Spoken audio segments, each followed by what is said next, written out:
Welcome to the Griot Story Circle.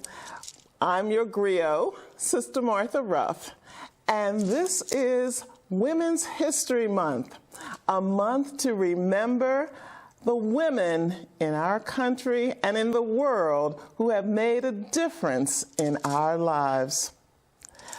There is a poem that says, "What are little girls made of?"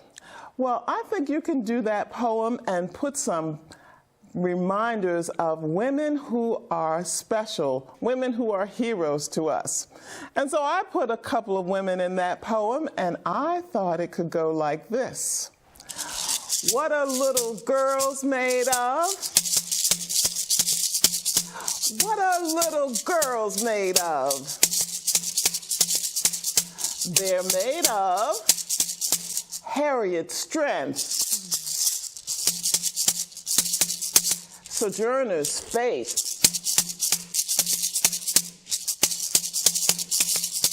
the mind of Mary Bethune, the mind of Mary Bethune. That's what little girls are made of. That's what little girls are made of, and so are you. Now you try that poem and you put in the women that you admire, and you remember their strength, their faith, their strong willpower, and their intellect. Now there's one woman who's being honored these days, and she is someone that I hope everyone knows about. Her name is Dorothy Height. And Dorothy Height was a former president of the National Council of Negro Women. But she was much more than that, and that's why she is being honored in lots of ways. Recently, the United States Post Office issued a postage stamp in her honor. And right here in Laurel, one of the meeting rooms in the Laurel Public Library has been named in honor of Dr. Dorothy Height. Dr. Height was born in Richmond, Virginia. And when she was growing up, we know that it was a time of segregation. And she went to New York to go to college. And do you know when she got there, the university said to her, "We already have enough colored students, and so we're not going to take you." But that didn't stop her. She went on and found a way to go to Barnard College, and she got her degree, and she went on to do things like work with the national YWCA. And she was one of the people who helped to integrate that organization. And then she is a bridge to help us remember a great woman, Mary McLeod Bethune, who started Bethune-Cookman College, the only African-American woman who started a college. And so, getting to know and work with Mary McLeod Bethune, Dorothy Height gained leadership skills that she used with the National Council of Negro Women, but also on a very dynamic civil rights action. She was among the men who helped plan the 1963 March on Washington. And even though they kept her in the background, she was on the podium for the speakers of that day. It was not surprising that Dorothy Height was given many honors, from the Congressional Medal of Honor to the being asked by President Barack Obama to be on the stage for his inauguration.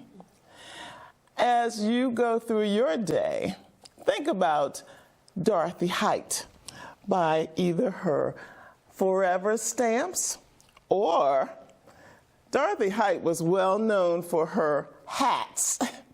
And this book was issued by the National Council of Negro Women to raise funds for another event that she created, the Black Family Reunion.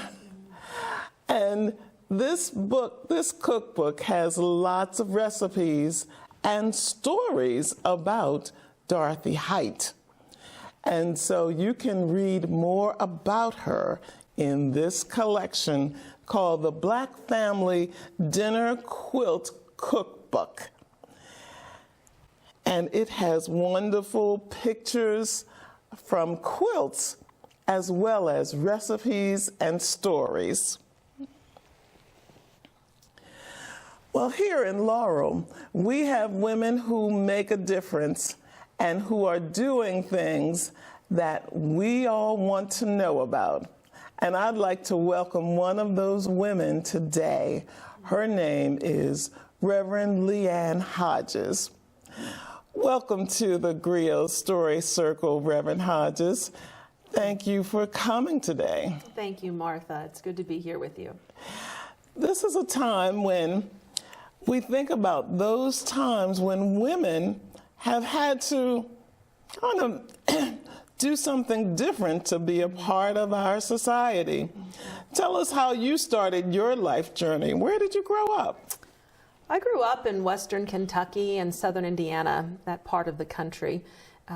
My grandparents were small-time cattle farmers, so a little bit of small-town life. That was kind of my beginning. Mm-hmm. And it seems like you got out of that small town. How did you do that? Well, I went off to college after high school in the University of Kentucky in Lexington, and originally started out studying engineering because I loved math. And my parents, from the beginning, had given me a real sense that I could do, whatever I set my mind to. Both my mother and father were very strong people. My mother was a professor, and we spent a lot of time on college campuses as they were getting graduate degrees. So I had that sense of education being important from the beginning. I got my master's degree in engineering at the University of Kentucky, and I was one of the only women in the program, electrical engineering undergrad. It's funny, there were not even any women's restrooms in the building where we had classes, so they had to convert every other floor's men's restroom into a women's restroom. So I went, with the urinals in the room. So you really broke some barriers. I did. You made some changes that the women behind you can be grateful to you for those things that were changed. What was it like to be the only woman? Well, I believe I came in at just the time. I can't say that I really struggled. I was definitely a minority, but I had a lot of privileges that had been hard fought by those who'd come before. I just was able to be the one to carry that torch over the line in many ways. So I recognize the privilege that comes with that. But at the same time, I really witnessed what I think is quite a shift in the landscape of our country. We have a long way to go, but we certainly have come a ways. So you got your master's degree, and then you were ready to take on the world? Yes, actually, I was. My master's degree was in manufacturing engineering, and I worked for a pretty well-known national corporation that had a plant there in central Kentucky, and I was on track for some good high-up management work. But at the same time, we joined this Presbyterian church that was right on the edge of the campus where I had received my master's degree. And my husband and I got really involved working with the youth. It was also there that I witnessed the first female pastor I'd ever seen. I just never really had thought of ministry as ever being an option. It just didn't even occur to me. And so as we engaged with that congregation, and I'm working in the corporate world in this manufacturing facility, I'm seeing incredible disparity between the working poor, people who are working 7 days a week, hard hours, mandatory with no time off, and the cost for it all just escalating, but the wages going down, and then companies moving into Mexico, taking the production out. the same time, I was working with a mission program in Nuevo Laredo, Mexico, across the border from Laredo, Texas. We would go there the week after Christmas with the youth. So from Kentucky you would go? From Kentucky. It would take a group of youth the day after Christmas. We would fly down for a week and lived in these little villages outside of the town. And I was able to see what happened when manufacturing was brought in. And it really opened my eyes a lot to a lot of the systemic injustices around globalization and the ways that we really have built our successes on the backs of those who are being oppressed. So you were in a very high-powered position, and yet you were seeing some of the least of these, as we say, and it made a difference to you. How did that change your life? I went to a conference actually on peacemaking and racial reconciliation.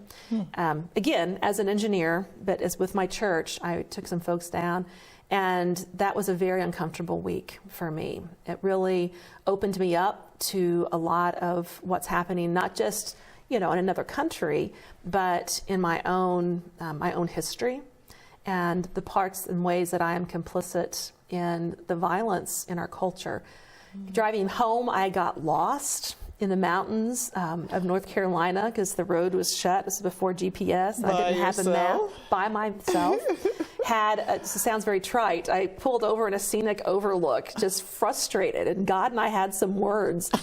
And what ended up was this sense, that overwhelming sense of being called into ministry because there's so much at stake and there's so many voices not being heard. And came home and told my husband, who I thought would surely talk me out of this, right? And he said, give me a year, I'll get my teaching certification. You can start seminary in the fall. And here I am. Okay. And so you came to Laurel, to the Oakland's Presbyterian Church. Can you tell us about that journey? We came to Maryland. I was in Annapolis and I was in North Bethesda, and I've been in Laurel for about a little over 4 years. And I will say this is probably the best match of a church I could ever imagine.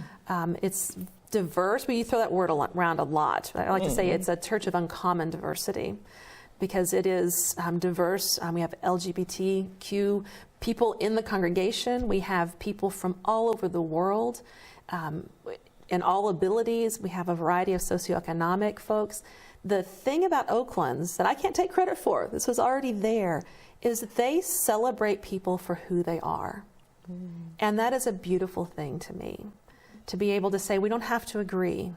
And we don't. I mean, it's a really broad spectrum. We don't have to agree, but we believe as God's beloved, our mandate is to celebrate everyone for who they are. And so as a woman and as a minister, how has that worked out? Have you found that being a woman, a minister as a woman, that there are concerns that you have? I'm well aware, again, of the privilege that I have. That is definitely true, because the fight for ordination in my denomination took place decades before. But still, we are struggling with equality in the pulpit, if you will. While seminaries are graduating more women than men increasingly over the years, the number of head of staff positions of multi-staff are hard to come by. Women are mostly in positions of smaller congregations or associate pastors working with youth and children. That's shifting in Metro DC and Baltimore, but nationally it is still an extreme challenge. And are there things that you would invite the Laurel community to take part of at the Oakland's Presbyterian? And tell us where it is and what kinds of things you offer our community. We are right on 197 and Cherry Lane.